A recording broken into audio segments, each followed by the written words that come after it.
Okay, good evening, everyone, and thank you for joining us today for the September 11th regular council meeting. I'd like to call the meeting to order at 7 o'clock. I'll start with the land acknowledgement. Blackfalds Town Council acknowledges that we are on Treaty 6 territory, a traditional meeting ground, gathering place, and traveling route to the Cree, Saulteaux, Blackfoot, Métis, Dene, and Nakota Sioux. We acknowledge all the many First Nations, Métis, and Inuit whose footsteps have marked these lands for centuries. We have the agenda. Administration, I understand you want change to? Yes, Your Worship, under business under 7.4, if we could add the federal designated holiday for Queen Elizabeth II funeral. Thank you. Council, any additions or changes?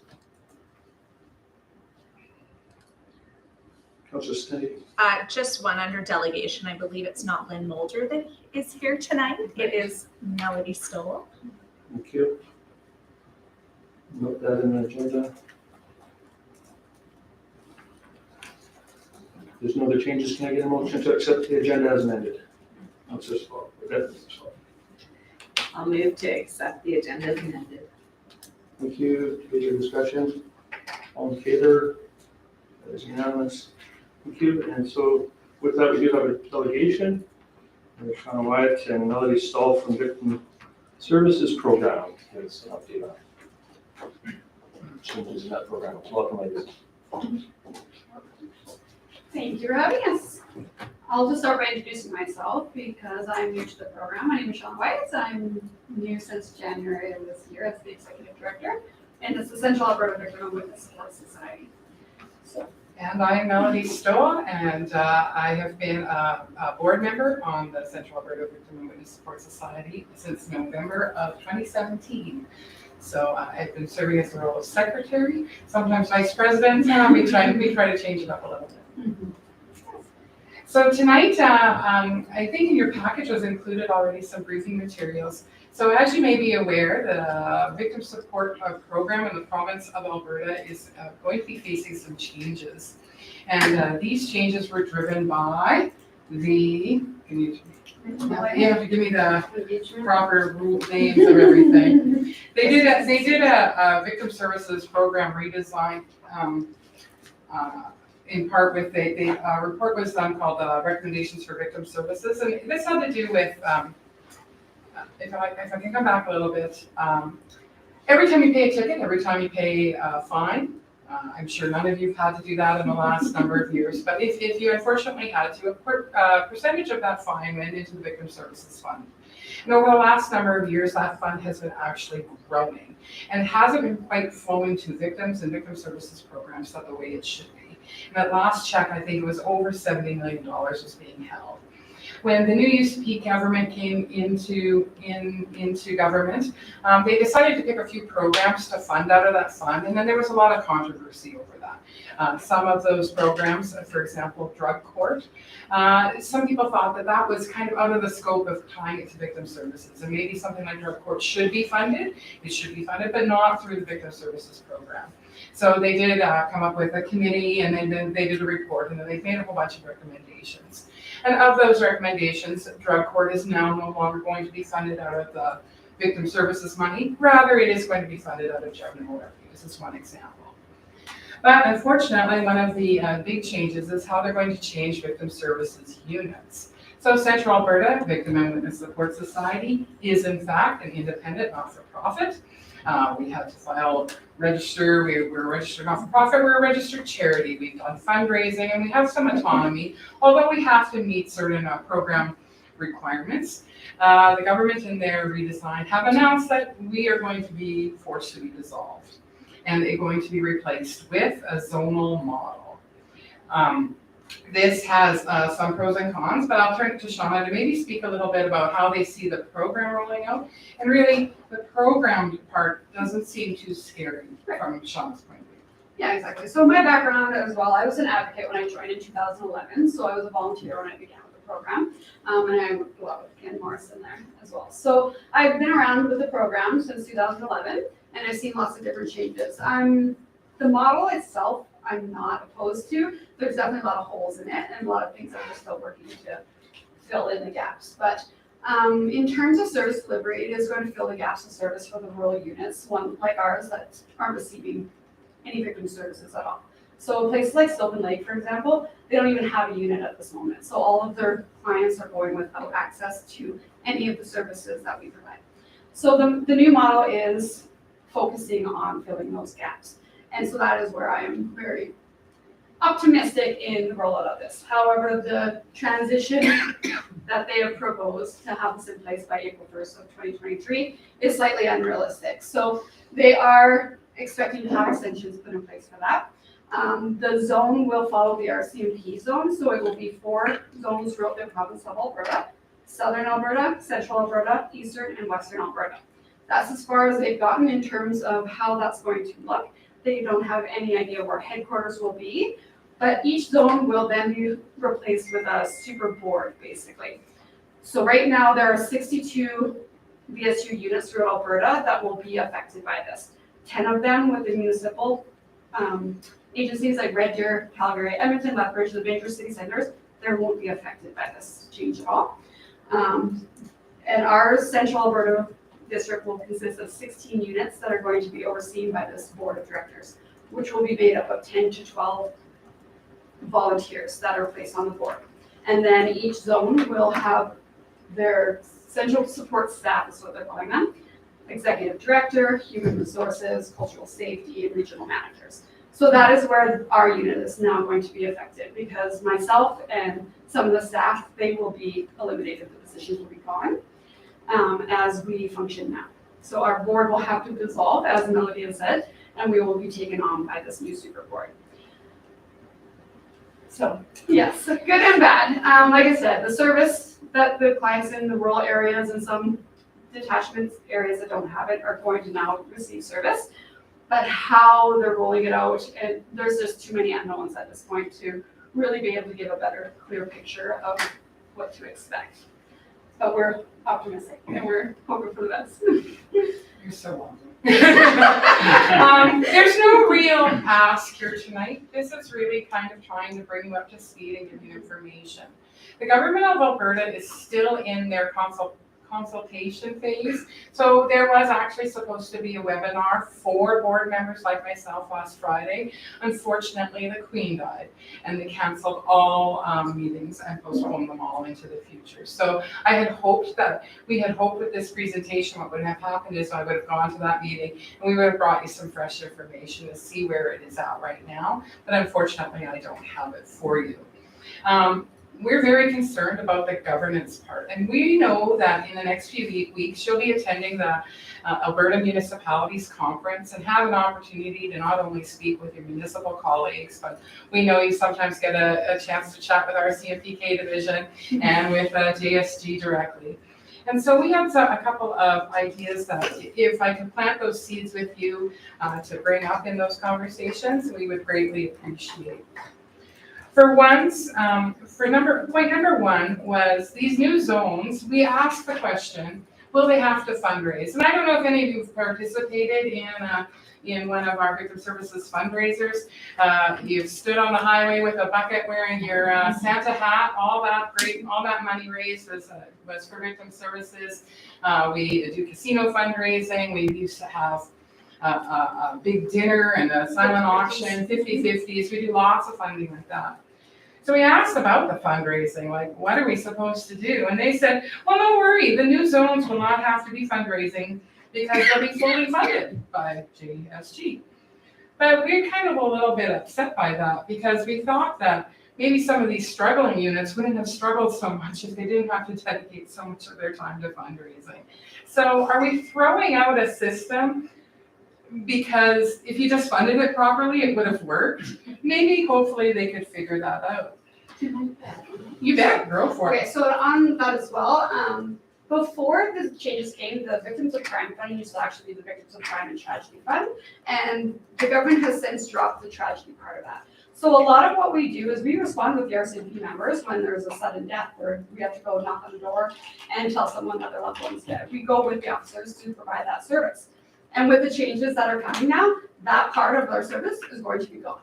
So that's the part that I'm really trying to advocate for, to get back into the new model, because not only is it beneficial for the community and the clients that we serve, but also the RCMP members really rely on us to be there for them, to support them, and because they don't have the resources or the time to stay with the families for hours and wait for family members to rise, so. And I guess that's kind of the tie into fundraising. We would fundraise to kind of cover off maybe some of these extras that weren't necessarily covered by the general program grant.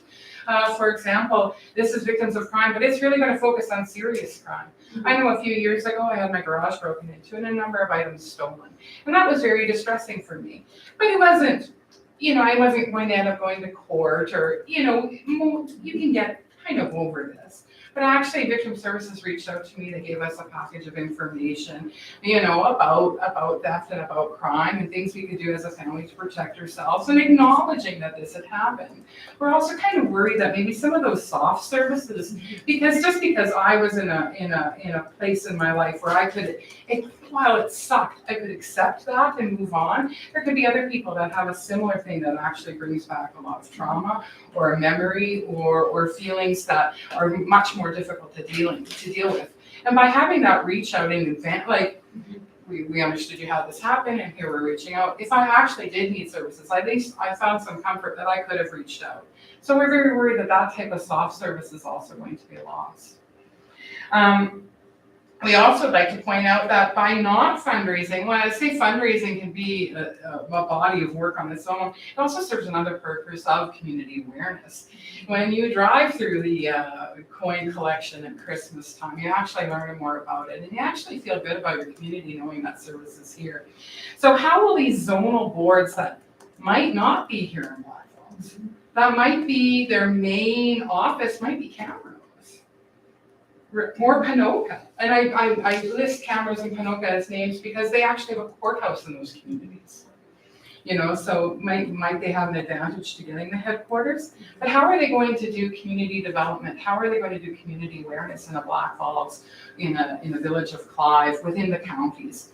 How is that going to be met? So that's a question that we hope that you could ask. Our second point was what I just mentioned earlier. One of our strengths was the ability to provide at least some level of support to less serious crime victims. And this is actually super important to small communities. You don't have a courthouse in town. You might not have all of these services. Like it would be if you needed to go to the women's outreach, the women's shelter, sexual assault center, all of these things, these are all in red here. And I know you can imagine, here in Blackfalds, we are rather close, but think of our whole service area. There's people, that's actually a big burden to get to the city to access those services. So how will a zonal model address concerns in rural delivery? That would be a great question. And then I'll have my little soapbox about governance. So I personally am very concerned that the governance model selected of having not-profits seems to be strictly chosen to avoid paying staff appropriately and to avoid having those staff have a pension. Because we've been asking questions, okay, well, you have all these staff and the different ones, and some are ready to retire. There's some level of attrition in a change like this. You will just hire these staff. Oh no, they're not going to be employees of the government of Alberta.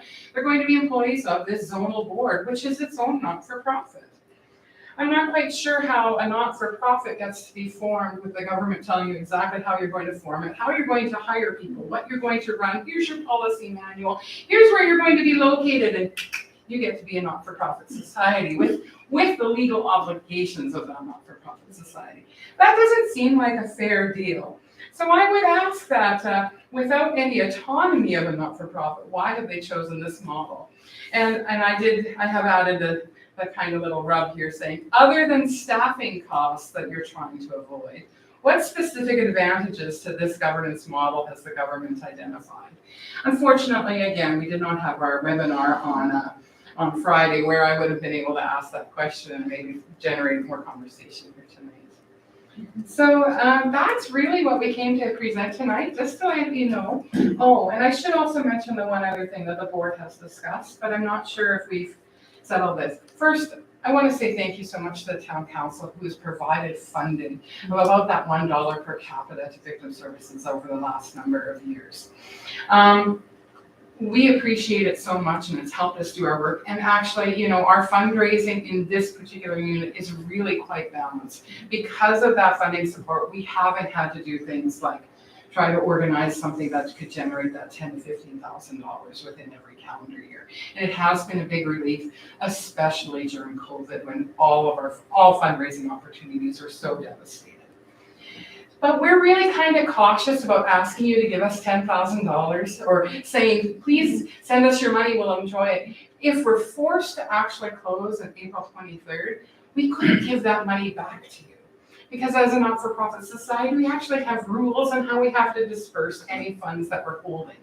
So while we hope that you'll still set it aside, and if we need it, could we come back to you and ask for it? But we really don't want you to forward it to us so that if we got it and had to close on April 1st, is how it is sitting right now, that we couldn't return that money to the community of Blackfalds, that we'd have to actually give it to a different organization. That doesn't sit right with us as a board. Although we'll still continue to do the things as long as we can, such as we are eligible for our casino license shortly.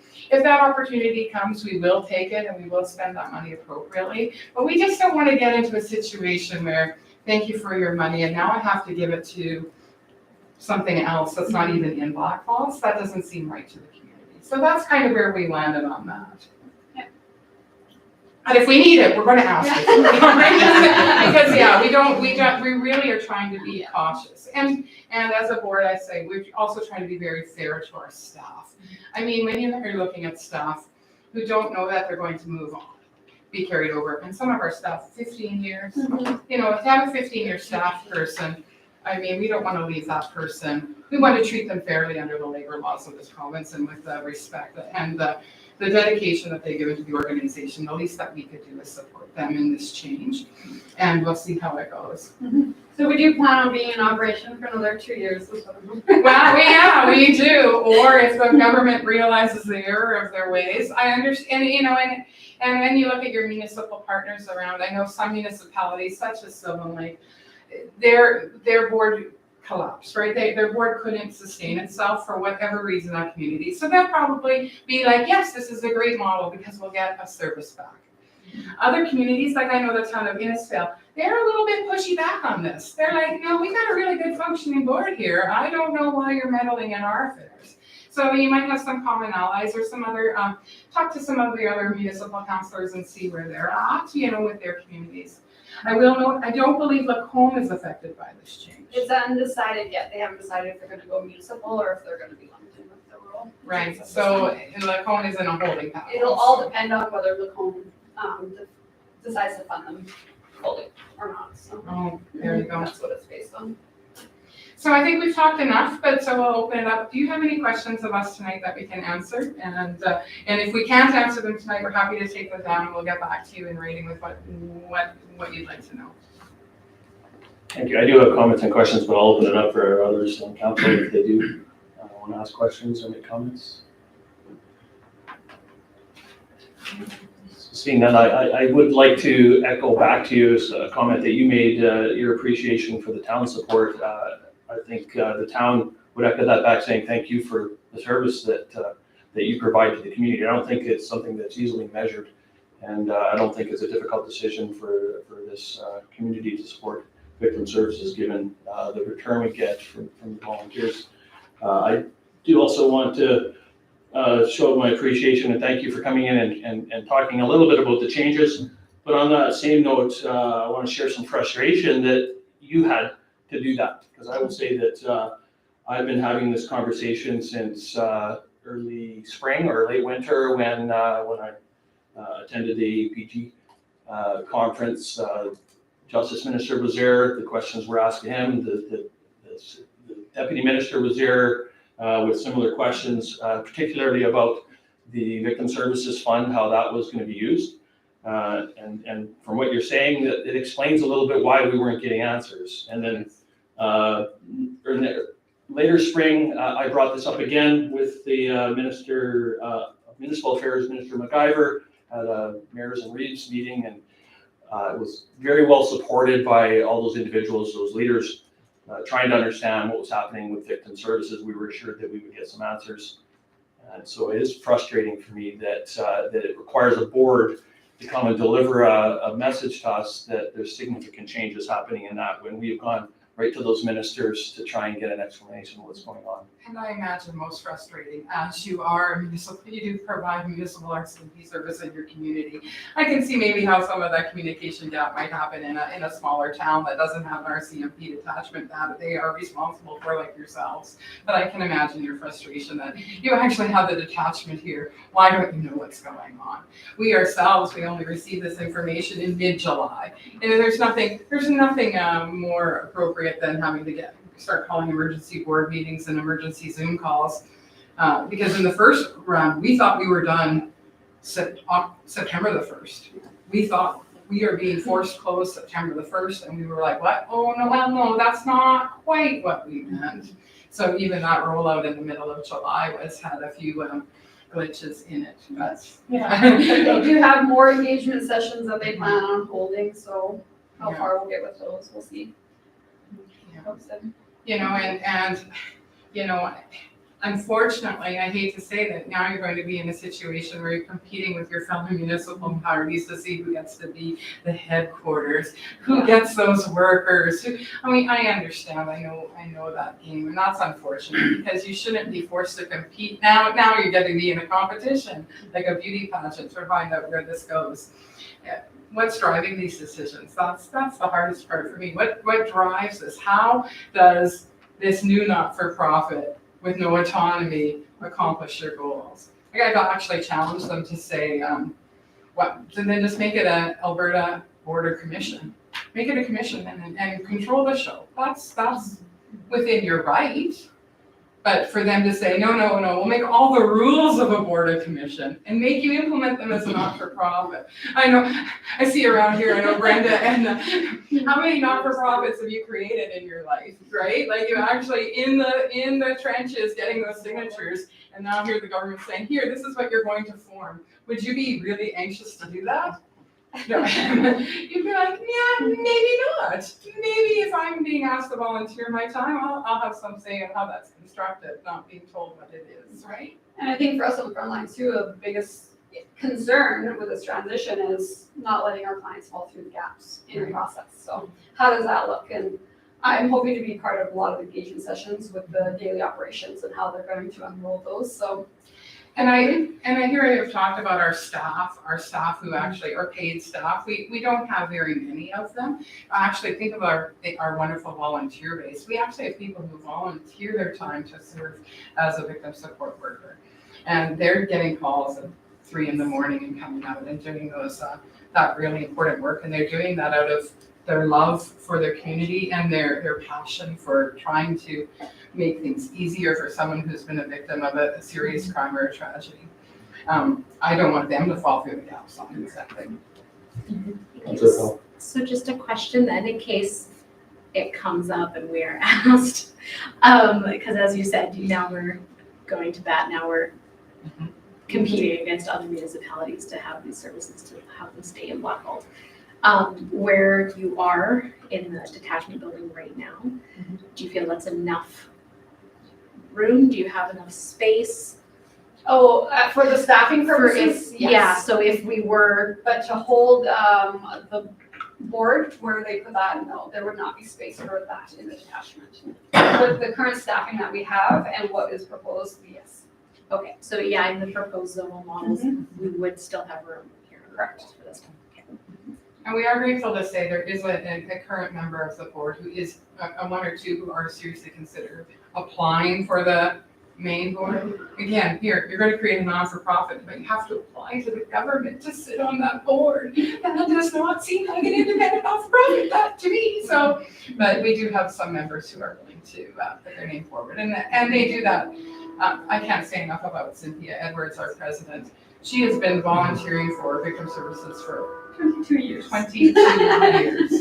This has been important to her. She is such an incredible leader, and her passion and her devotion to this unit, bar none. And she's willing to. She is here to try and stick through it to make sure that the people the victims, the community continues to be served. And that's her singular vision, which is absolutely inspiring. Really, it really is. So we do have her working on her side. Of course, you know me and my history, I kind of get caught up on the policy wonk stuff, on the governance stuff. That's my thing. But the board is really thinking about those people in the community that so desperately need this service and making sure that they're served. Yep, and we're all committed to doing that, because realistically, the board could choose to dissolve at any time now, and we would just be left without any services, but we've all committed to sticking it out to the bitter end, and see what happens. We'll get us to the best resolution that we can within the framework the government has chosen, but I think it's okay to give them a little bit pushback, saying, hey, maybe if you really cared about rural communities, you better answer these rural service delivery questions on how does it best serve the area. Any other questions? Well, thank you for more questions. Thank you for providing more questions for us to deliver to our government on top of the ones we have already asked. I think I'm more than happy to carry that torch. Because as I said, there's questions that have already been asked that have gone unanswered by this government, and we do have that opportunity next week to hopefully ask those questions. And I do know that there are community members that care about this, that watch these. I know the media watches this. I hope the media is willing to ask some of these questions on our behalf. This is important to our community. It's important to our entire province. Yeah, it's not, please don't interpret anything that we say as being afraid of change. No. Shauna has no fear of change. Is the program going to serve the victims in the whole greater area? Is it going to serve the communities that we currently serve properly? Community of Blackfalds, Clive, Gull Lake, and a great big portion of Lacombe County and Red Deer County are making sure that, and that's important. It's a big service area that we have, and we want to make sure that it continues to be served as well as it has in the past. Because these are people who have to travel to a courthouse in another community to see justice done in their particular situations. And that can be overwhelming, Hey, it's nothing for me to drive radio tomorrow. That's nothing for me. But to have that support and to know that it's there and to have to go to another community and see that done, it can be overwhelming. Right? Agreed. Could have said it better. So again, then, if you have any additional questions, please feel free to reach out to Shauna and either myself or the other board members. We're happy to answer. And we'll get in touch too. And again, this pause in this conversation with the government is a bit, it is what it is with the passing of the Queen. But, we all know that more information becomes available. So maybe they've worked out some of these kinks and we just aren't aware of it. Maybe, let's hope so, ma'am. So thank you again so much for your time tonight. We look forward to your interpretation when we do get there. Thank you. Thank you. It's nice to see you all. Thank you. All right. So we have no public hearings this evening and no business arising from the minutes. First business item 7.1, request for decision for the Alberta Development Officers Week proclamation. Good evening, Your Worship, members of council. Each year, the week of the Alberta Development Officers Association Annual Conference, this year being September 18th to 24th, is recognized as Development Officers Week. The ADOA Executive Board is hopeful that each municipality in the province recognizes all development officers and the hard work and commitment that is required to carry out their duties. Development officers are current planning and development specialists with knowledge in current legislation, policies, and bylaws, and the technical requirements of developments within the province of Alberta. A development officer ensures that the land use regulations and policies of the municipality they work for are administered and enforced. The primary responsibilities of development officers is to review, process, and issue development permits pursuant to the requirements established by the Municipal Government Act, the land use bylaws, statutory plans, and other relevant legislation. They're also responsible for the enforcement of development approvals and contraventions to the land use bylaw. The work they do is key in the responsible growth and development of a municipality and ensuring that properties are developed in accordance with the rules in place. With that said, administration's recommendation is that council move to proclaim September 18th to 24th, 2022 as Alberta Development Officers Week in the town of Blackfalds. Thank you. Any questions or comments? This is something we've supported quite often in the past, so I don't think this is a difficult decision. We do have a administrative recommendation. Someone, Councillor Sands. I'll move that council moves to proclaim September 18th to the 24th, 2022 as Alberta Development Officers Week in the town of Blackfalds. Thank you. Any debate or discussion on the motion? Seeing none, all in favor? And that is unanimous. Thank you. Thank you.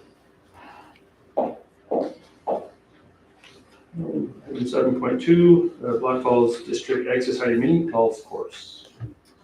Thank you, Your Worship and Council. A few weeks ago, our Economic Development Officer met with the Blackfalds and District Ag Society to discuss a plan for funding for a miniature golf course to be located next to the Wadey Center.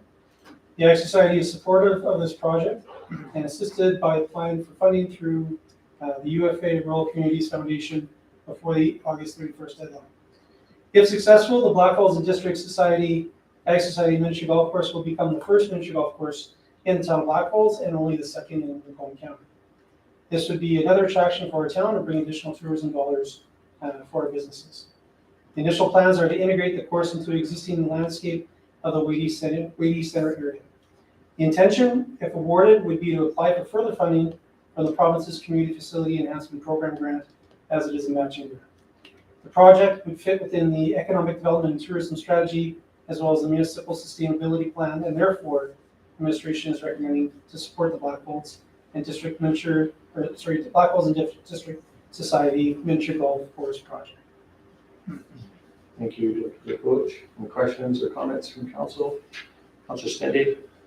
So I believe it was only 3 years ago that I attended the grand opening of Denise Nielsen Memorial Park in that exact location. If I'm looking at the map correctly, has administration had conversations with her family to see how they would feel about this being put in that place? The reason I ask is when I attended that grand opening, I listened to very heartfelt speeches from her family about the significance of that peaceful park and what it meant to them and what it should mean to the community based off of all of the volunteering and impact that she had on Blackfalds. So while I love the idea, I'm not sure that this is the place for that unless her family is supportive. Your Worship, the graphics that we provided is just to provide some indication how, in a general location where it will be situated. The plan is to take a smaller space. As you can see, just the graphic we put up there, it's quite spaced out. And so we would avoid that specific area where the Memorial Park is and concentrate on having more to the easterly direction towards the RP station. So if this proceeds further and council allows us to carry out some additional planning, we would provide some more accurate concept drawings as to the layout and how it would intertwine with that landscape. Thank you. Any other questions or comments? Deputy Mayor Swab. I also thought about the same thing with the Denise Nielsen Park, and I would not want any of it touched. We were given money for that park, and to even rip up part of the park, I don't think it's very responsible for us as council or administration to just, something that we just started and now it's being torn up. And I know residents on the east side would probably want to see something over there because the west side has everything and the east side doesn't. But I do understand from the rec board meeting that we had that it ties in with the summer student at the League Center. Is there, if we were to put it on the east side, would there be some kind of a place that we could maybe incorporate that person for the summer student position over in that side so that we could have that over there? Your Worship, I think, again, one of the reasons we looked at this park space is just to add another element of recreation and leisure to that site. We've also discussed possibly having the miniature golf to the east, next to the Young Road.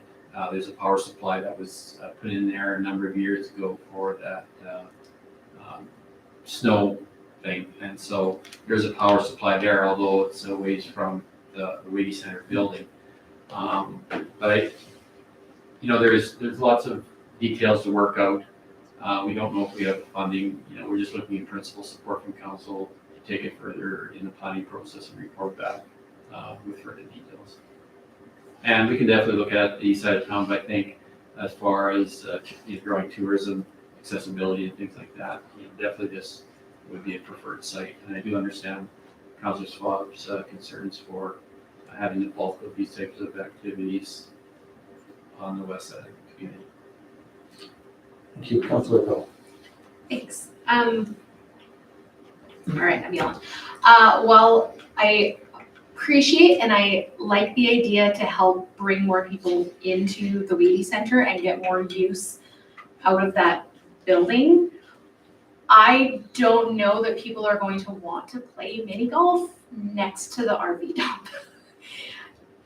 Also, I think it could be it's a potential safety issue having trucks with RVs and then, if kids are rowdy or whatever, and then they're not staying on the course. I just worry that I like having the idea of bringing people to the building, but I just don't know if it's a good idea to have people running around next to the.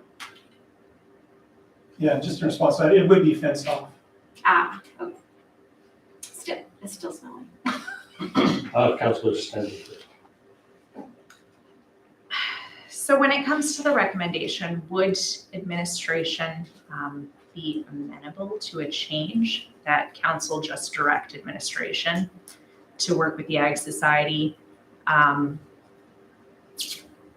to look into this further, including the funding, and bring back your findings to council rather than saying that we support something when we don't know the details of what we're throwing our support behind?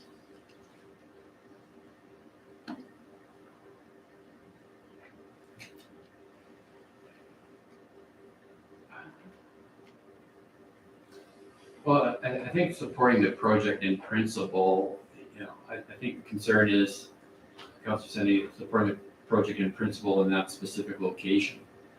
And what we're hoping to communicate is that there needs to be some additional planning in place. Look, if you did buy the Sylvan Lake miniature golf, it's really compact. I mean, it would almost fit into this and another half of this room, that 18-hole course. So it can be put in a small space. We wanted to provide the graphics, to provide some indication of what it would look like, but the layout's not representable whatsoever. We do fully understand the concerns some council members have indicated with the park and the development of that space to date. So we would definitely work at bringing back some options and work with the District Ag Society. There's a fair amount of work to do on this, but we just want to get council's blessing before we put any more activity into it and work.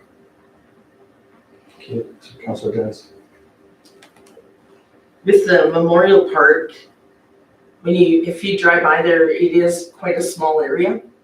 And another thing that would be an expense is on the picture, you can see that it goes right around the fence line of where if there was any home runs, would we have to make that fence a lot higher for safety of the people that are golfing? We've had some brief discussions on that. Definitely, the ball game has changed with technology, and bats and balls are going further. So that's something that would have to be incorporated. That part of that site was utilized for miniature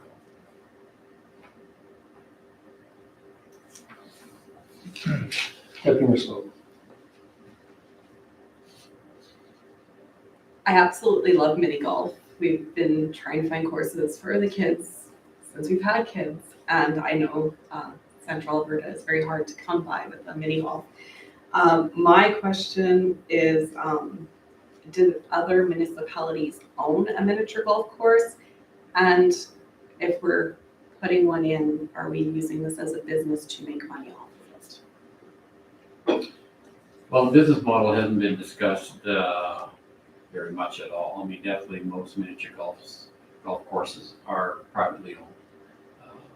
We definitely getting the facility up in operation doesn't preclude us from looking at what options are available to us. I guess the business case is something that we would put together. We've talked about the fact that have more visitation to the Wadey Center, having better utilizing student labor that are at the site and things like that. Trying to look at other possible business opportunities for the Wadey Center, such as like a coffee shop or tea house or things that we've talked about in the past. And so, definitely that's been a challenge. So that's why we've seen this as an opportunity and to provide that recreational leisure opportunity. I didn't realize there's competitive miniature golf training opportunities and things like that. So it goes a lot further than what I expected. So I think there's some great opportunities. And it's kind of a gap that could be filled in the community. Thank you. Yeah, personally, I support this in principle, especially knowing that this is something that came to us as an opportunity. It fills a void that isn't really filled anywhere else, or not in very many places in Central Alberta. But knowing that this is something that we're exploring without committing to a specific plan, I do agree that we could definitely make better use of the Wadey Center in terms of tourism. That's what the whole point of that facility and the investment in that facility was. And so, again, in principle and support of finding out more and finding out how much funding that we could hopefully line up for something like this. So we do have a administrative recommendation for this. Any other questions before we consider a motion?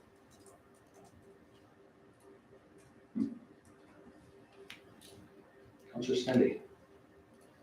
So how much time do you think, would you estimate that administration would be spending in the initial planning process prior to bringing this back to council? How much time would we need? Probably 3 or 4 months.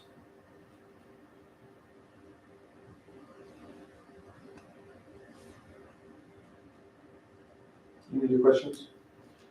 So you have a recommendation? Does somebody would somebody like to consider a motion? Councillor Stendy? I have one more question. So if we were to support this in principle, would that support of the planning process include looking at other potential spaces or just this one in particular? No, definitely we would look at some additional spaces. There's two that we've talked about already, and possibly some additional ones. I think we need formal support from council, possibly for some of the grants that we can apply for. So I think we need that motion from council to support the project. It is going to be possibly looked at for funding. And that would be supporting the Ag Society. Sorry, one final question. When we are looking at potential business plan down the road, is a consideration going to be given to the Ag Society to run that as a business, knowing that they run plenty of fundraisers? So maybe handing that over to them as a business opportunity? Oh, definitely, we would have a discussion with them if that's something that they'd be interested in. We'd certainly look at that as an option that we bring back. Sure.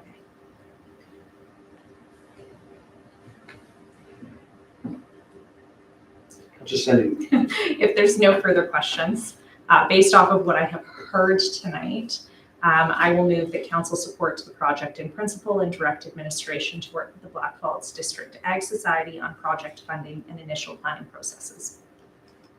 Thank you. Debate or discussion on the motion? I know, I'm talking a lot.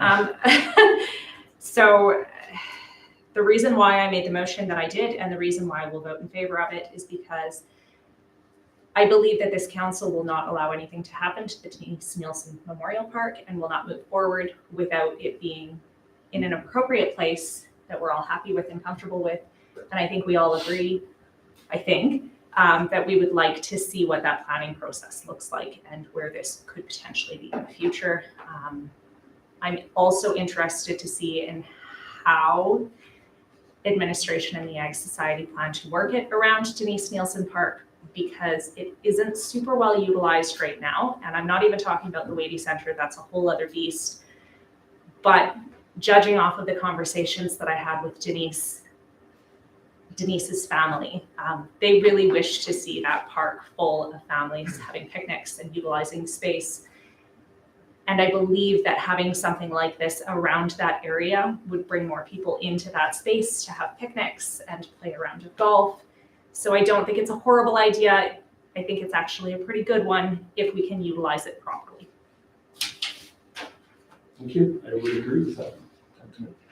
So we have the motion. With no other comments, call the question. All in favor?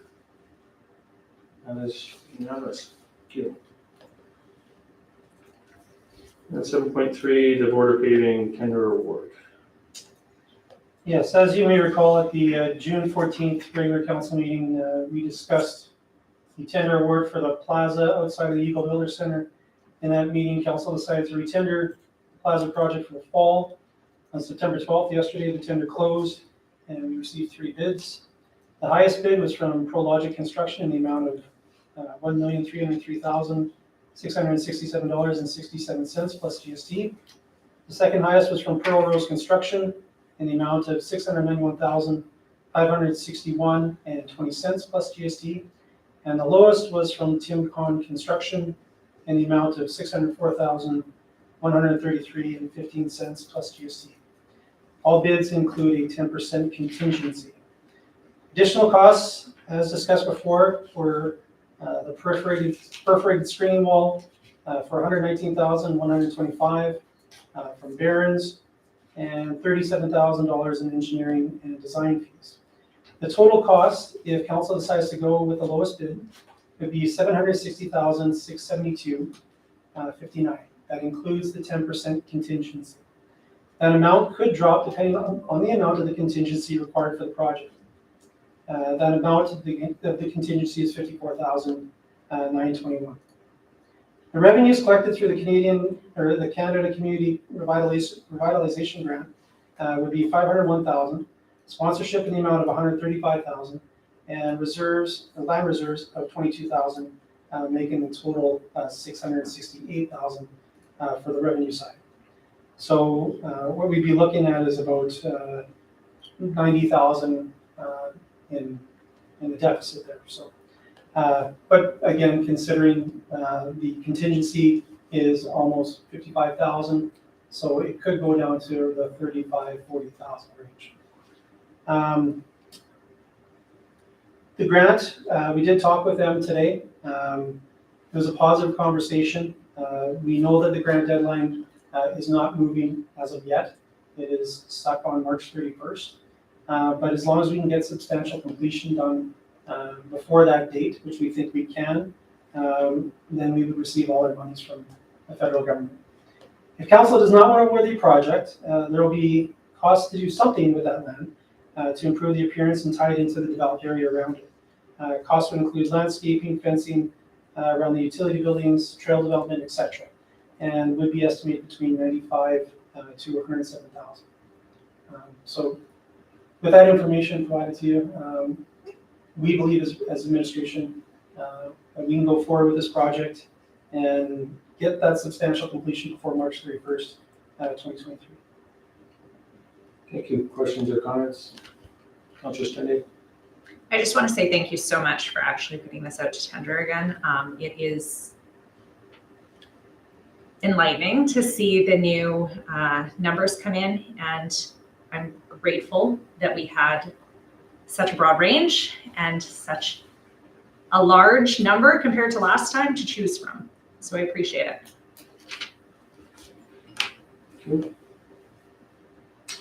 Councillor Coulter? I agree with Councillor Sandy in regards to seeing the new bids come in. I do have a quick question because it's showing like all of them, when it was put out for tender, is the town responsible for the sort of landscaping and stuff? Because it's got it on here for like the mulch and flowers and stuff like that. That's all something that we as a town would be taking care of? There are sub-trades for that. We do have some of our own staff that would help out with that part of the project, but I believe it's Apollo that's involved with the TIMCON bid. So they've done a lot of landscaping for the town in previous projects. Well, I'm just looking on here because there's no cost in here for that. Yeah, and a large part of that landscaping cost that they had originally was for the screening wall, the perforated screening wall. And so, but Apollo is working with the contractor on this project. Thank you. Thank you, Marisol. I do have a question. I have supported this since we've been going through all of the ins and outs of it over the last year. But I do have a question regarding if we weren't to go through with this, how many parking stalls would we have? As a lot of community members are wondering that question. That's a good question. I think if we could pull up the picture, I don't know if you have the from the last. CEO Thompson? You've had some work with the Councillor Schwab. We've had some brief discussions previously. It'd be fairly limited. We figured no more than 8. And the issue being is just the access, and by creating that access, because that it's hard to show, but in this area here, it's elevated in front of the arena, and that makes it hard for to create an access there. We'd be coming in, and parking stalls would be limited because of the utility buildings that are there as well. So it may look like there's a lot of space there. There really isn't a lot of it. It's a real pinch point in there. You'd have to back out of that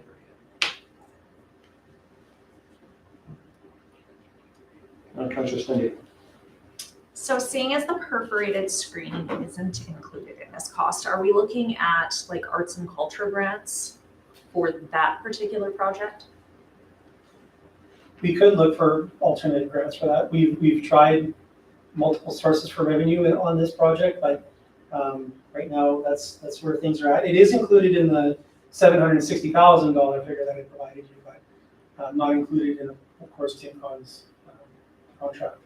The reason we left it out is we did a lot of work on that and got pricing on it. And by including it in the contract, that's increased substantially with markup. So we wanted to avoid that. And we wanted to have control of that project. We did provide imagery to council previously, showing historical photos and then events and activities, and got some direction from council. But we wanted, before we have that perforated wall developed, we'll bring those back and ensure that the council, signs off on what that would look like. We have had some initial discussions with the Bulldogs as well in participation, and so there could be some partnerships there. But we'll definitely shake a tree and see if there's any grants that are available for that, and work to see if there's any funding available to help offset that portion of the project. Thank you. Councillor Dennis? So with that screening, we're not doing that, but you said if we didn't do that project, we'd have to screen those utility buildings. So would that still have to be done? And what's the comparison in the price on that? Well, if council elected not to go forward with the project, we would come back. We'd have to recontour that hill and landscape it, and seed it, put some trees in there. The trail would have to be constructed. The pricing we included was just chain link fence with strapping in there. The other option could be to put that perforated wall anyway. And if we did that, I'd possibly have to paint the buildings. The buildings are very, very ugly, obviously. And so the whole purpose of the perforated wall was to add that element of arts and culture while hiding the building. So if council elected not to proceed, we would come back with some options and pricing to just complete that area and kind of tie it into the rest of the project. Deputy Mayor Swallow. Another question I just thought of is the fence that we've put by the railway tracks, would it be extended to keep if there was family gatherings there for safety of the children? Or is that just done up to Broadway and not continuing on? The fencing is on both sides of the street. Sorry? It goes right up to the pedestrian gates Yes. where they cross. Okay, so it still has to be completed. The fencing that would go around those buildings would be higher though, of course. Any other questions?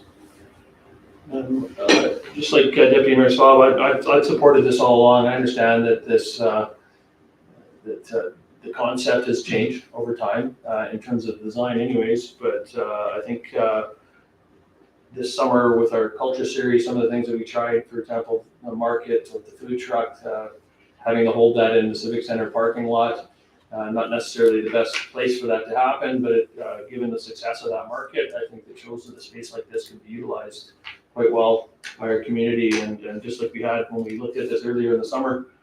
And I appreciate that you've included that in the presentation tonight, that irregardless of whether we were to move forward with this project, we would have to spend significant money to improve this area. We left that out as part of the Eagle Builder Center and the Broadway Greg Street realignment, which of course reduces the cost for that, but it would have significant costs for us to actually do something with this area.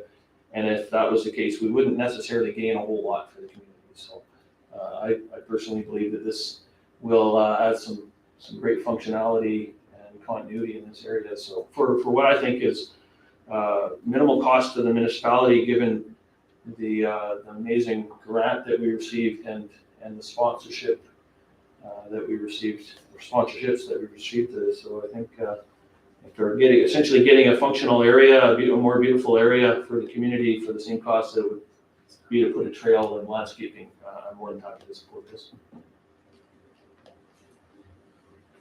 Yes, Councilor Coulter. Sorry, I just have another quick question. In regards to the total area sort of footage, just noticed when I was at the library the last time, looking at it, there's quite a big area that has been gravelled off. Is that part of the parking lot? Because it makes the area, initially when we were talking about this, sounded like it was going to be a bigger area than what's left there for area. So in that diagram, you can see that parking lot there. That is the parking lot that's being constructed right now.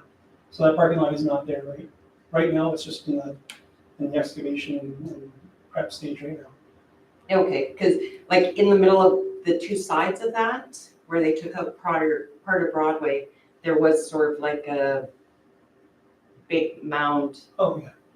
And so is that getting opened up or is it staying closed? Yes, that's where our Axia optic line was, had to be lowered in that spot, so.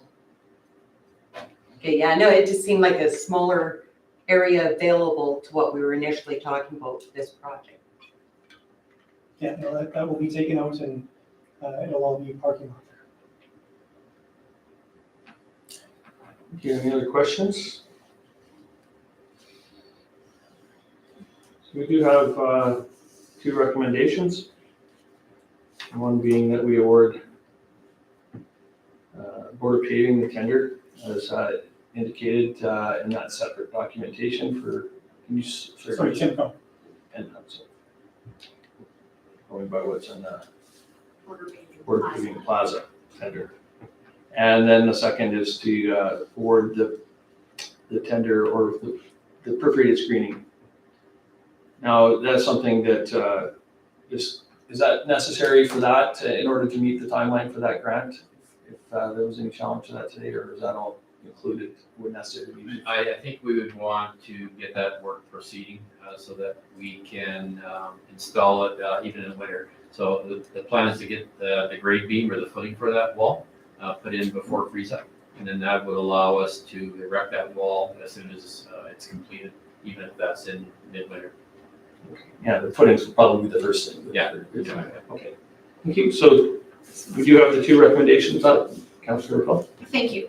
So based on the information that we got this evening and the updated pricing and the fact that moving forward tonight would mean that our best chances of taking advantage of that grant, I would like to move that council award the Border Paving Plaza tender to Tim Con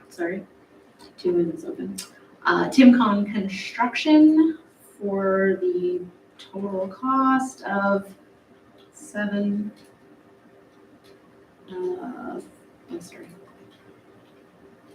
now I don't know which screen it is. Sorry, 604,133.15. Is that the latest print? Yeah, okay. Thank you. Debate or discussion on it? Yeah, I know we're looking at multiple documents to try and be straight on this. Everyone's clear. Councillor Stindy. So just confirmation, looking back at the June 14th meeting where this was initially brought forward with only one bid, it is $64,000 for this portion of the project less, correct? Compared to last time? It all depends on the contingency too, right? So it's hard, that's hard to gauge. But the actual project, not the contingency, just the project itself. Looking back, I just wanted to confirm that it's $64,000 less than the last bid. Sorry, I meant to ask that I before. believe the last bid was 621,000. I have it here, and based off of what we had come forward, it was 668,000. Okay. Oh, in revenue, yeah. Yeah, okay, sorry. Okay, perfect, thank you. Thank you. So everyone's clear in their response? So like I had mentioned before, I was for this. I've talked to many residents, and even though I'm for a project, many residents aren't for this project. They have safety concerns. They don't like that it's being placed where there's a lot of noise from the train tracks. And when you stand outside and you have an event, which I've participated in, you cannot hear anybody. So unfortunately for me, I am going to not vote in favor of this project, but I do thank administration for all their hard work. Thank you. Any other comments? I agree with Laura, and the noise definitely experienced outside our house. Like talking or anything, like it's the train, if you have an event there, could jeopardize that a lot. If it was at a different location, that'd be great. Right there, not. And not only that, that lift station, I walked down to take some pictures of that arena parking the other night, and it is smelly. Like we definitely need something done, like having a group there with that smell, it's terrible also. Thank you. Your worship, just provide comment. We definitely, the trains do go through there on a regular basis.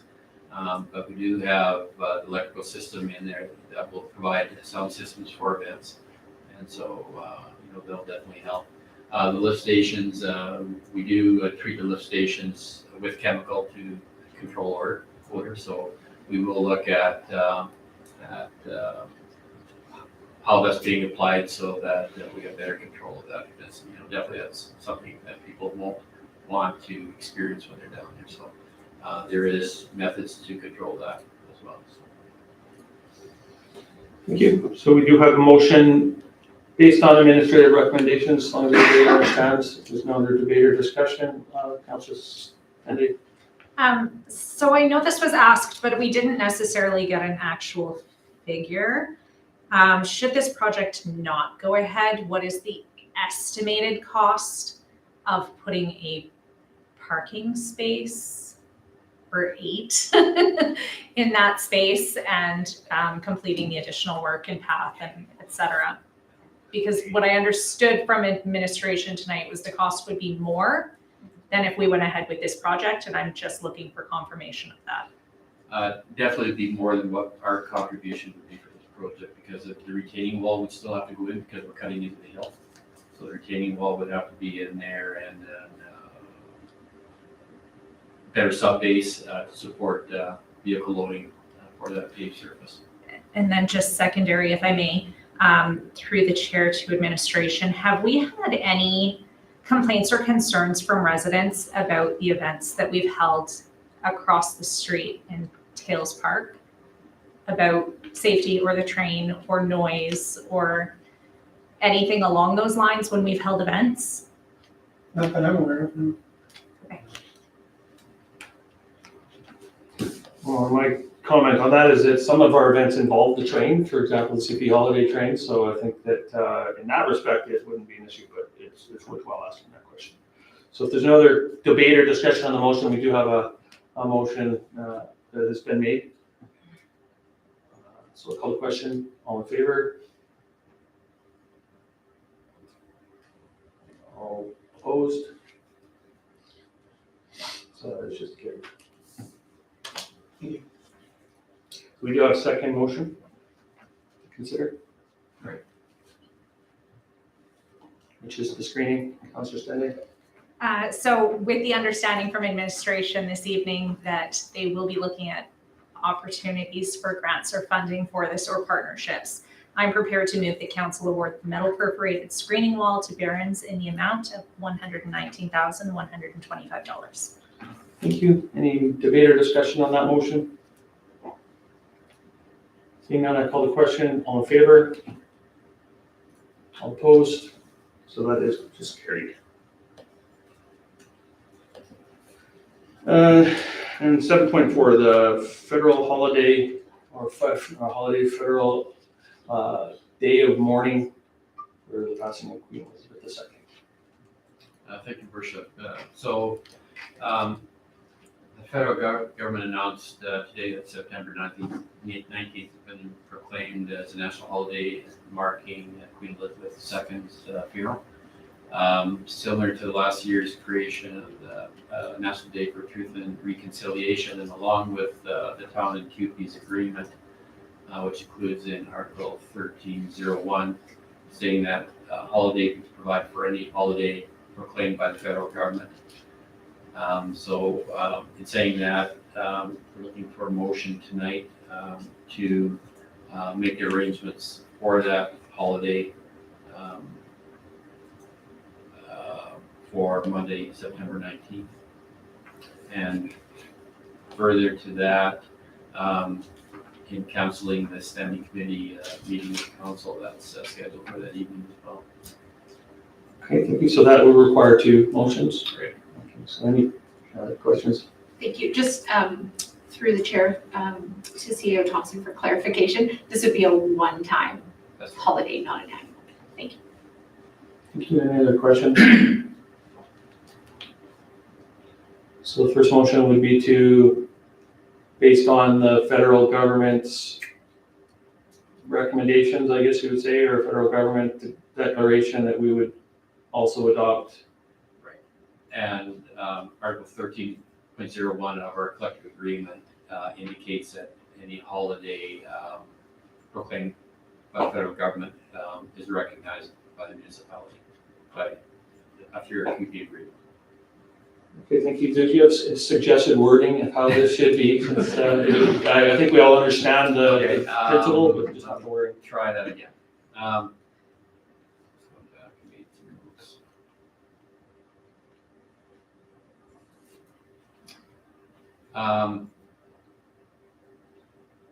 That the town of Blackfalds recognizes the one-time designated holiday proclaimed by the federal government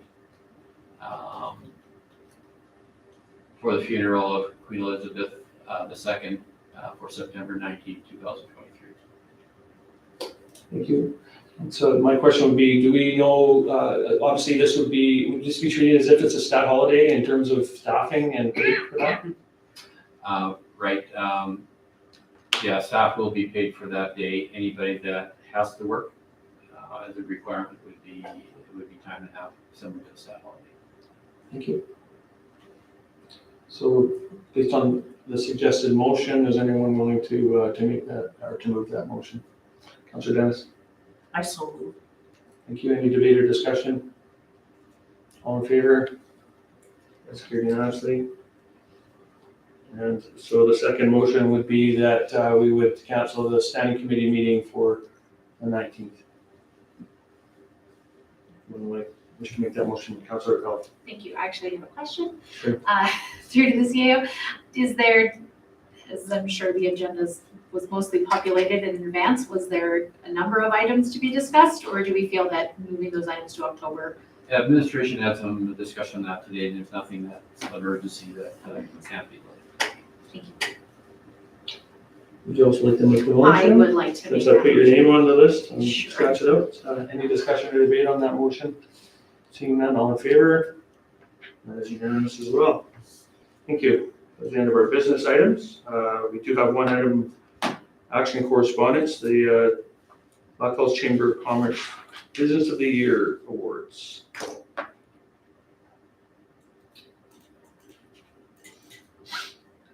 Thank you, Worship. Similar to other years,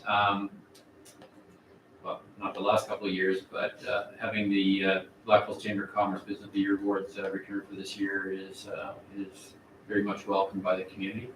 Similar to other years, we would request that council consider purchasing a table to participate in the event, and administration will make the necessary arrangements to have that opportunity take place for council. Thank you. Councillor Pell. Thank you. Caught me on the draw. So just in regards to this, so it's a little, as the representative for the chamber, council representative sitting on the Chamber of Commerce board, yeah, that was English. As the town is not directly involved with how the chamber is running the event this year, as we were, the last time that the event was actually held. I was thinking that the town might consider sponsoring the event to a certain, and I meant to send it out to all of council beforehand, but I didn't, as they actually have a sponsorship table, chart, for different levels of sponsorship, and one of the levels of sponsorship actually does include a full table, and that would just mean that the town also gets recognition at the event and on the signage and pamphlets, what have you. Thank you. I know we've had some discussion in the past in terms of sponsorship, and if I recall, we do have some policy with regards to this, or was it just discussion that we would consider developing a policy for sponsorships, because it has kind of been irregular in the past? Your Worship, I'm unsure at this time. I can look into it further. I'm not sure what the sponsorship level amounts are. And I can send you the information from the chamber. Sorry, I meant to send it over the weekend to everyone.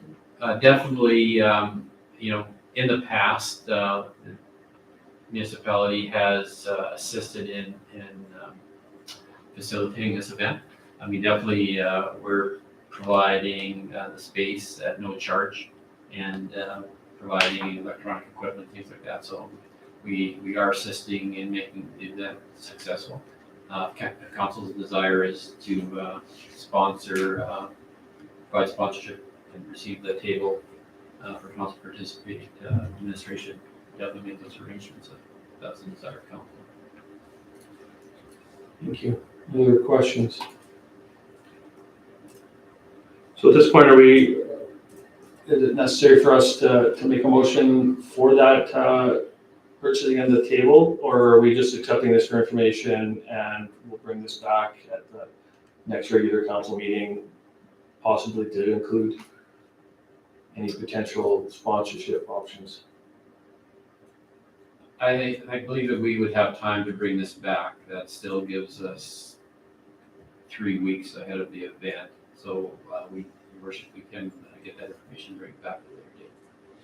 Thank you. So I guess as such, we'd be looking just for a motion to accept this for information. Councilor Coulter? I move that we accept the Blackfalds Chamber business awards as as information at this time. Thank you. Discussion or debate? All in favor? That's unanimous. Thank you. Information items. 9.1, the asset management program update.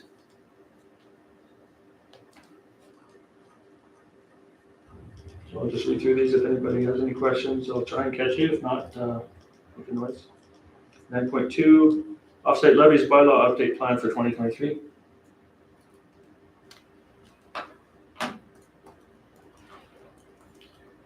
9.3, AJHL showcase update.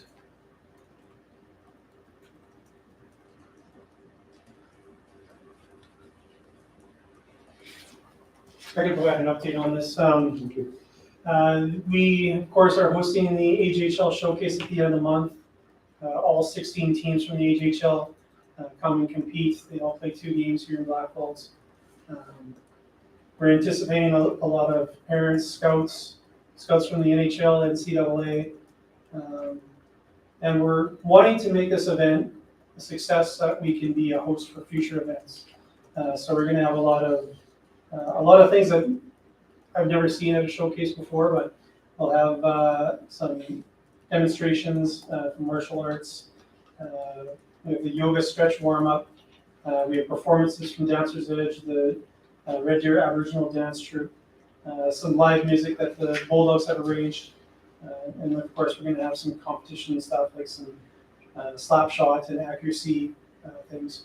And we're also working with, hopefully minor hockey will work with us on a 3-on-3 tournament or some sort of a hockey event outside of the arena where kids can just kind of play, kids, adults.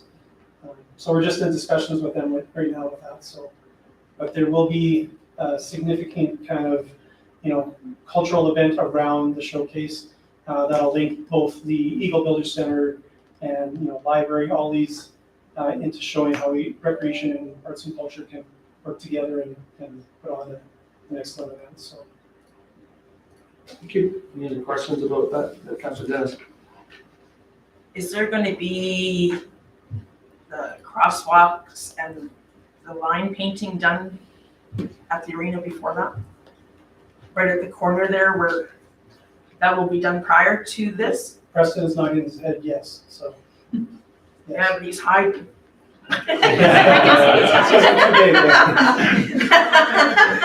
He may be painting, but it will happen. Okay, because that'll make a few people, their job a little easier. Thank you. Thanks. Thank you. 9.4, the SCM MAMP grant for pavement study. Good to know that was approved. 9.5, Economic Development and Tourism Advisory Committee meeting minutes from May 9th.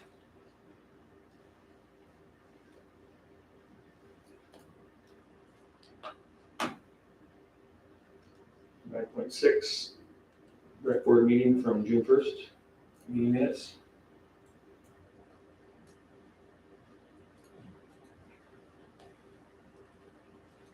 9.7, Enforcement and Protective Services monthly report for August.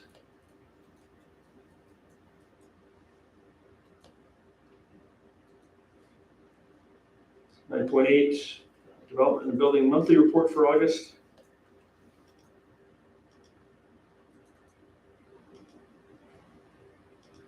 9.9, Bolt monthly report for August.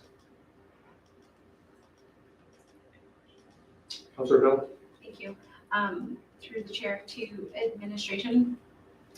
Just a couple questions in regards to Bolt. There was noted that a few of the stops, the newer placed stops, so the ones at the IGA and the Vilo Foods, dropped after the latest tab update. So just wanted to let staff know about that and see if maybe there was a. Yeah, thank you for that, Counselor. We're looking at talking to RIDECO about what's going on with that. Okay.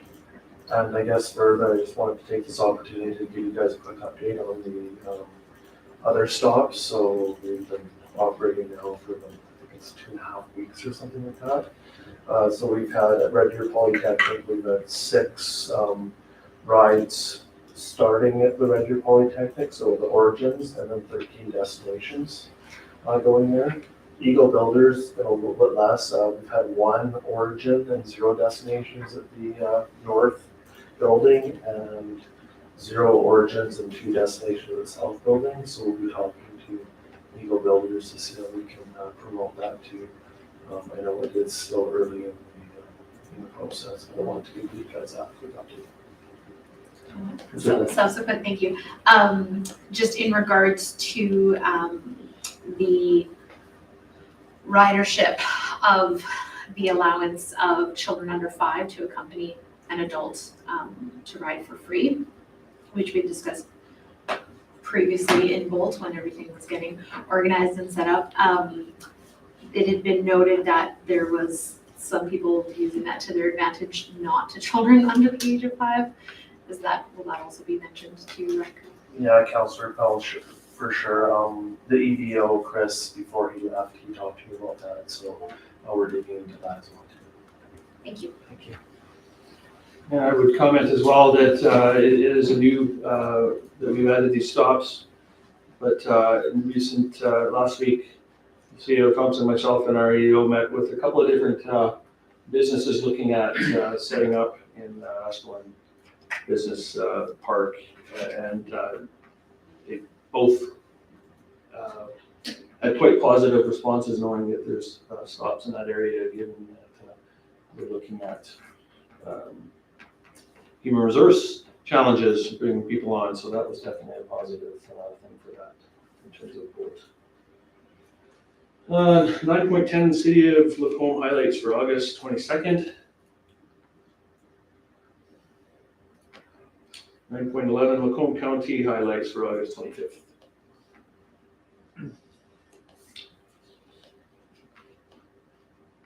There are no questions. Can a motion to accept information items as information? Dr. Swab. I'll move to accept the information items as information. Thank you. All in favor? That is unanimous. We have no roundtable discussion. We do have minutes, 1.1 minutes from the regular council meeting, August 23rd. Any errors or omissions noted?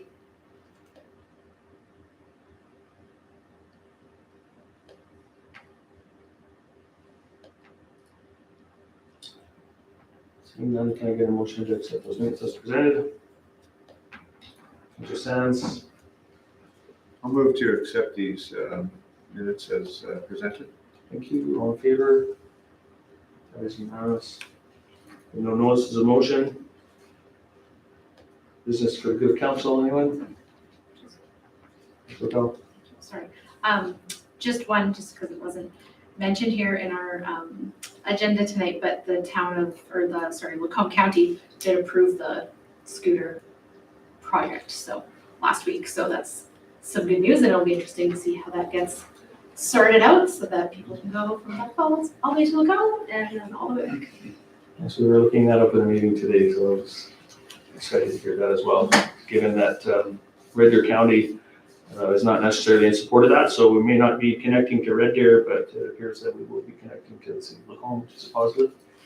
And for me, business for the good of council, since we don't have the standing committee, just so everyone's aware, I will be away the week of September 26th to October 3rd.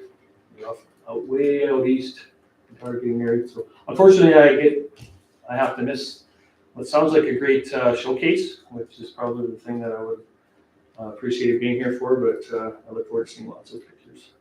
This is an important event for me, so thank you, and thank you for Deputy Mayor Staub for at this point chairing the meeting. I will try to roll in for some of these meetings, so but I don't think that's practical for me to chair. So the regular council meeting during that week will be chaired by Deputy Mayor Staub. All right, so we do have some confidential items, so we will end the public portion of the meeting, and I think it's probably important to go into a quick break if someone wants to make that motion. Deputy Mayor Staub, Move for a 5-minute recess. thank you. All in favor? That's unanimous. 8:25.